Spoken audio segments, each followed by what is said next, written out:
Hello, Mary. Do you have a moment? Oh, hello. Should I still be calling you by your first name? I don't know if it's right for me to be calling you Mom just yet, you know? I think you're right. It's too soon for you to be calling me Mom. I'm not your mother. Yet, anyways. Oh, sorry to put you on the spot like that.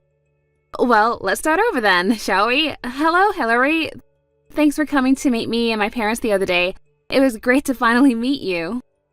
Ah, yes, that's the thing. Don't mention it. So, what can I do for you today? I have a question for you, and I would appreciate an honest answer. You and my husband work at the same company, do you not?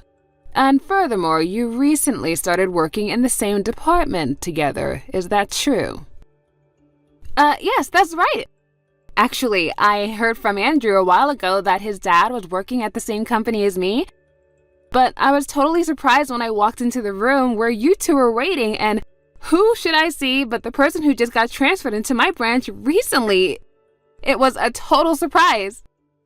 Well, I suppose our family name is somewhat of a common one, so it doesn't surprise me one bit that you wouldn't suspect that we were related when you saw that we had the same last names.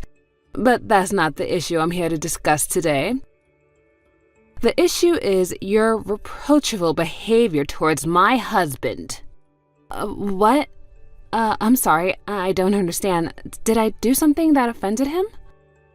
Offended? Oh, that's nowhere near strong enough a word to describe your attitude towards my husband. When I left to go to the little girl's room, I saw him apologizing profusely to you, and you were lecturing him like he was a school child. I know my eyes were not deceiving me to see that horrible behavior. Oh, I'm sorry that you had to see that. Oh, how dare you behave that way toward the man who will be your future father-in-law? And not to mention, he's been with the company far longer than you have. He must be well above your rank, obviously. And in spite of all that, you were behaving like you were his superior. How shameless of you. I bit my tongue at the time out of concern for my son's feelings for you, but I cannot contain my anger any longer. If you're willing to apologize to me right now for your awful behavior, I'm willing to overlook it. But if you don't, then I withdraw my permission for you to marry my son and my blessings on a happy wedding. Are you serious? I am very serious, and I will not accept any excuses from you, Mary. Either apologize to me, or you can forget being a part of this family. Okay, just so you know, we were actually talking about something to do with work that day, and in your husband's position, really the only appropriate thing to do would be to apologize. Excuse me? Really, it was kind of a surprise for me too when he suddenly started acting like that. I told him it was okay and that he didn't need to apologize so much, but, he just kept going. And I wish I could give you more information on what really went down, but like I said, it's company internal matters, so I'm contractually not able to divulge any information to uninvolved third parties such as yourself, ma'am. Oh, don't talk to me with this legal jargon. What do you mean, internal matters? I mean exactly what I said. It's a company matter, and since you're not involved, I'm not able to discuss it with you. I get that you'd like to know more about what happened, but please understand that I cannot tell you any more than I've already have. I have absolutely no idea what you're talking about. But in any case, it seems like you have no intention to apologize to me. It's like I told you, I'm not the one who has anything to apologize for. I see. So you have no remorse for treating your soon-to-be father-in-law. So be it. I will not allow you to marry my son, and the wedding is off! I don't think you're in any position to make that call, Hillary. I think this goes without saying, but the fault in the situation lies 100% with you, Mary. As such, you'll be responsible for paying for all of the venue cancellation fees. I'll be contacting our lawyer very shortly, and we'll be suing you for that and for the pain and suffering that you have caused this family.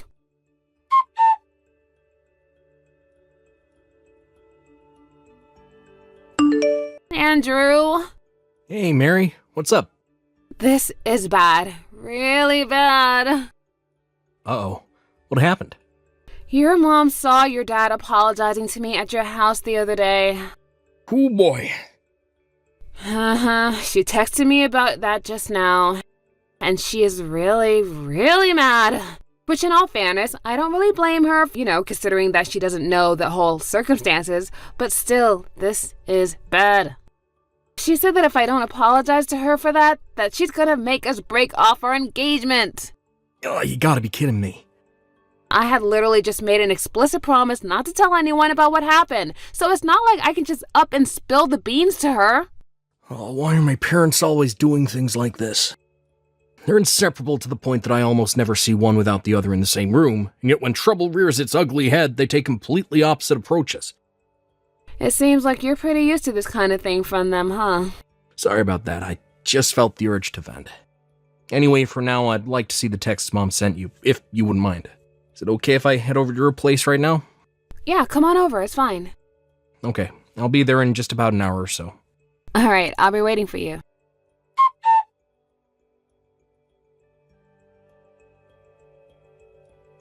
Hello there, Mary. Have you prepared yourself for the impending breakup with my son? I haven't heard a thing from you ever since I gave you my ultimatum, so now I'm forced to message you like this. I grow more disappointed with you by the day. How long were you going to keep me waiting? You really are an impudent little girl, aren't you? If you're trying to wait it out and hope I forgive you, it's not going to work. I will not consent to this marriage until you've given me a proper apology. If I may be so bold, I'm marrying Andrew, not you. Why exactly do I need to have your consent? Oh, excuse me? I doubt that Andrew would want to break off our engagement because I won't apologize over a situation in which I did nothing wrong. And frankly, I'm perplexed that you would simply assume that I was in the wrong rather than talking to your husband and finding out what actually happened. That's very immature of you. I'm at a loss of words for you, Mary. To think that you would speak in such an uncivilized manner to the mother of the man you're hoping to marry. Hoping? Yes, hoping! I haven't opened up my consent for you just yet, have I? Oh, I must have missed where we established that I even needed your consent. You little... Stop interrupting me! I'm giving you the lecture that you deserve right now! Oh, right. By all means, go ahead. If a family were like a company, then the mother-in-law is like the superior and the daughter-in-law is the subordinate. And subordinates are supposed to listen to their superiors, correct? If you were to fuss and fret and whine over an order your superior at the company gave you, well, how do you think that would go? Obviously, no superior would stand for that sort of subordination. You would be punished severely, and you would be demoted. Your pay would be cut, you'd be transferred, and your professional life would be finished. Surely even someone of your intellectual capacity could understand what I just explained. Yes, I understand perfectly. So I take this to mean that if someone at a real company actually was repeatedly insubordinate to their superior, then you'd have no issues with that subordinate receiving those type of punishments you laid out, correct? Exactly. Subordinates should know their place. A subordinate who does not and openly disrespects his superior should not go unpunished. Hillary, you are so smart, and I agree with you. All right, that settles it. Looks like your husband is getting transferred. What?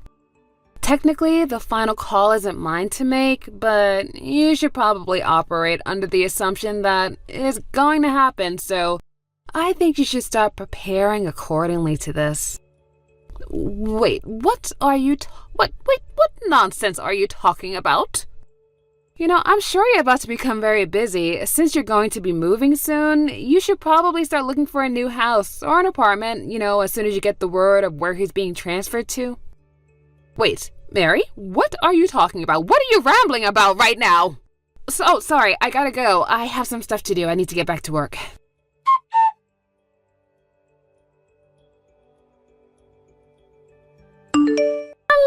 there, Mary. It's been so long since we've seen each other.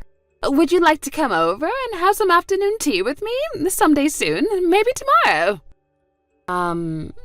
What are you doing? A friend of mine gave me a box of the most wonderful tea the other day, and I knew I had to share it with you. Oh, and I'm also going to pick up some cake from that new pastry shop downtown.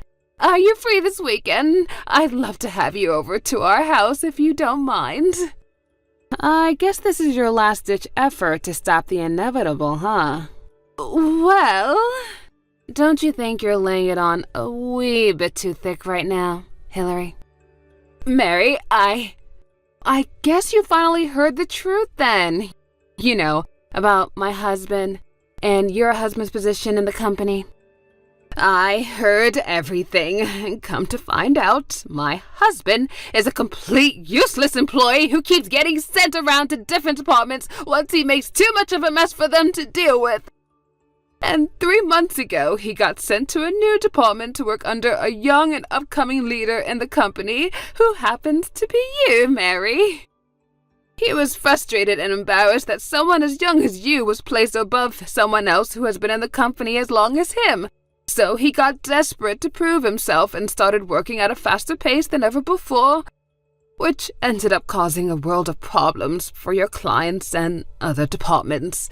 And since you're his direct superior, you're the one who always had to clean up for his messes.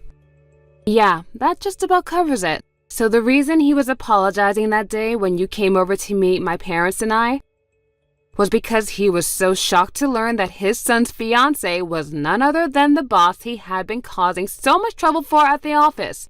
And he was desperate to keep you from finding out about what a total disaster his career has been. He was begging me not to tell you that I was his boss.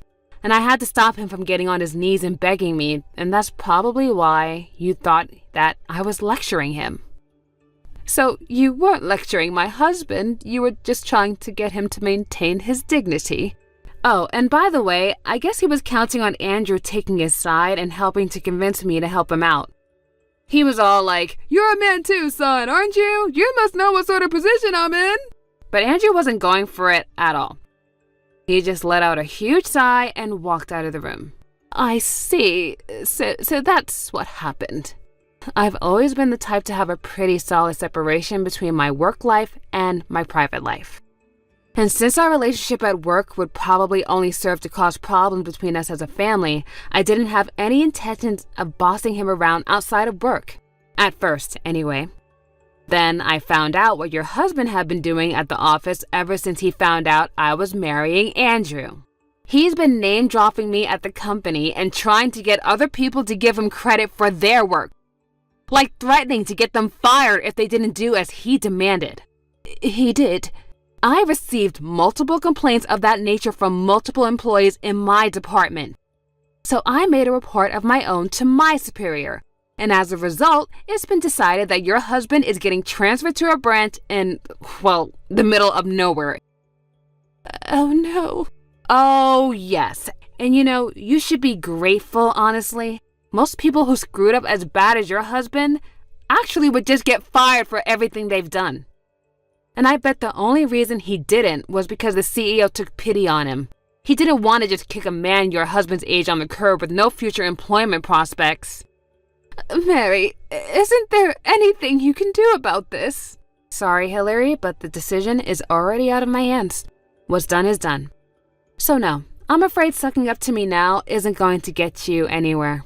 You'll either have to move out into Nowheresville with your husband, or make him go by himself while you stay here alone in your house. This can't be happening! I suppose there is a third option. You could always divorce him, but that's about all you have in terms of options when you really think about it. I can't do that! I haven't worked in years, and I can't get divorced at my age!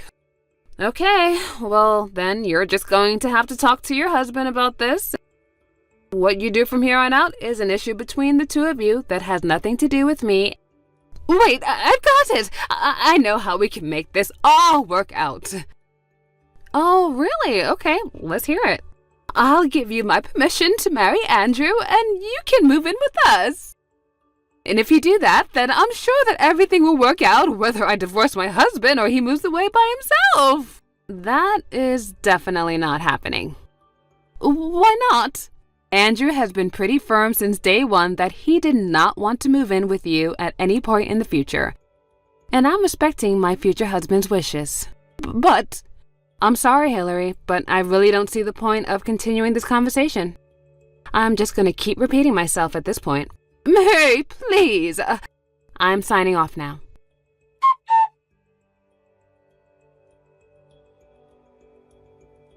After that, I understood Andrew's parents got into a massive fight. Hillary needed someone to finance her lifestyle, and her husband needed someone to take care of all of the housework.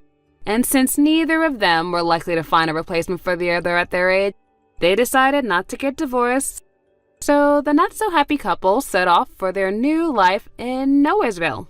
However, it didn't take long for her husband to screw up big time, no surprise to anybody, again, in his new post. And this time, they actually were fed up and let him go. And this was apparently too much of a strain for the relationship to handle, so they are getting a divorce this time. They've both been messaging and calling Andrew complaining about the whole situation, but he only ever gives them the same simple response every time.